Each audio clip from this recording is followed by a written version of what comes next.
So this guy thinks he's a 500-year-old vampire, and he ends up killing his best friend's parents. And I'm not making this up, he thinks he's Count Dracula. This is Rodney, and he's from Florida, obviously. And Rodney's obsessed with vampire fiction, witches, werewolves, all that crap. And this was during the Interview with the Vampire era with Brad Pitt. And who doesn't want to be Brad Pitt? One day, Rodney's in high school and he meets this girl, Heather. He tells her he's a 500-year-old vampire and introduces her to his world. Eternal youth, blood rituals, blah blah blah. She's instantly in. So he takes her to his room. It's filled with skulls, witchcraft books and candles. He cuts her arm and drinks from her. Then he cuts his own arm and she drinks from him. That officially makes Heather his blood daughter. Then Rodney's mum walks in and starts screaming. They're both bleeding, covered in blood. She tells Heather to go home. After that, she realizes her son is deeply messed up and moves them both back to her hometown in Kentucky. Heather's crushed. She's obsessed with Rod. They start talking for hours every day. So much that Rod's mum gets hit with a $1,000 phone bill. On these calls, Heather keeps saying how much she hates her parents, that she wishes they were dead. Rod ignores it at first. He starts at his new school in Kentucky, and that's when things get weirder. The school already has a vampire cult led by this guy, Steven. Steven thinks he's a vampire siren and that he runs all the vampires in Kentucky. He meets Rod, feels threatened, and wants to prove he's the strongest vampire. They both show up wearing black trench coats and just wander in the woods. Instead of fighting, they both realize they're equally insane. Steven invites Rod into his vampire coven. They cut each other, drink blood, and now they're family. But Rod gets tired of being a follower and starts his own coven. He targets lonely kids and creates a space where you're free to do anything. Rituals, sex, drugs, a lot of drugs. Rod starts thinking he's a god. He sleeps with all the girls, drinks their blood, and gets especially close with his new girlfriend, Charity. Meanwhile, he's getting more violent. One day, he's making out with Charity in the locker room. A teacher tells him to get to class. He pulls a knife and tells her to F off. He then gets expelled. Now he has even more time to live in his vampire world. The violence ramps up. He breaks into an animal shelter and mutilates all the dogs inside. Cops are already watching the cult, so Rod skips town before they catch him. He grabs his top 3 cult members,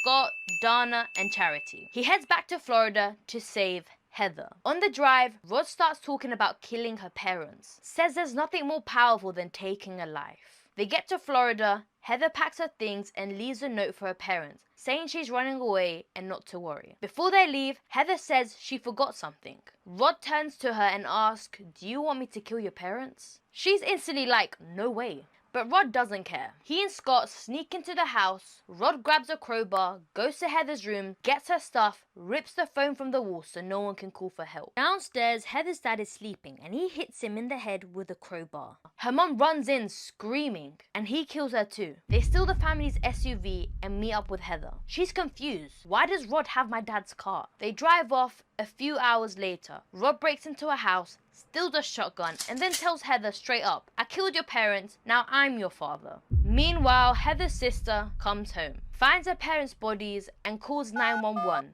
Police launch a manhunt. Rod and his cult are headed to New Orleans, thinking they'll find more vampires. But just days later, Charity calls her grandma from a payphone, asking for money. The call gets traced. Police find them hiding out in a motel, surround the place, and arrest them without a fight. Rod confesses immediately and told the police he killed Heather's parents to save her from her home life. He was only 16 when he killed 2 people. He got the death penalty and became the youngest person in the US to be on death row. Later, the law changed, so he got life in prison instead. Scott, who helped with the murders, also got life in prison, but that was reduced to 40 years. He could be out by 2031. Charity got 10 years. Dana got 17 and a half. And they're both out now. Heather was never charged because the police believe she had no idea her parents were going to get murdered. I mean, yeah, sure, she said she wanted her parents dead, but she was 14 years old and said a lot of stupid things. But yeah, I thought Gen Z was the worst generation. I guess not.